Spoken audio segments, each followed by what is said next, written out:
বাংলাদেশ, পাকিস্তান, আফগানিস্তানে ধর্মীয় নিপীড়নের শিকার হয়ে পালিয়ে আসা অমুসলিম শরণার্থীরা পাসপোর্ট ছাড়াই বসবাস করতে পারবেন ভারতে, এমন বিধান করতে নাগরিকত্ব আইনে পরিবর্তন আনলেন মোদি সরকার।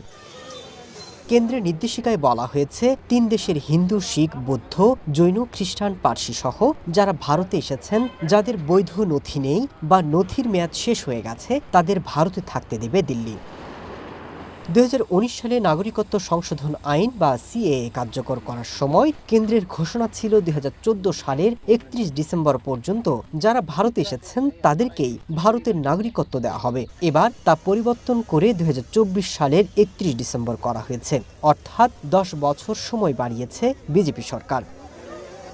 যদিও শুরু থেকেই এই আইনের বিরোধিতা করছিল পশ্চিমবঙ্গের শাসক দল তৃণমূল কংগ্রেস।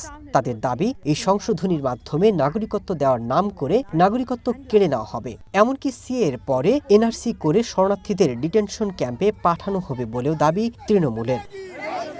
এরই মধ্যে বিদেশি নাগরিক আইন কার্যকর করেছে ভারত সরকার। শুধু তাই নয়, অবৈধ নাগরিকদের আটক করার জন্য সব রাজ্যে বন্দিশালা নির্মাণের নির্দেশ দিয়েছেন দেশটির স্বরাষ্ট্রমন্ত্রী Amit Shah. Masud Rana, one international desk.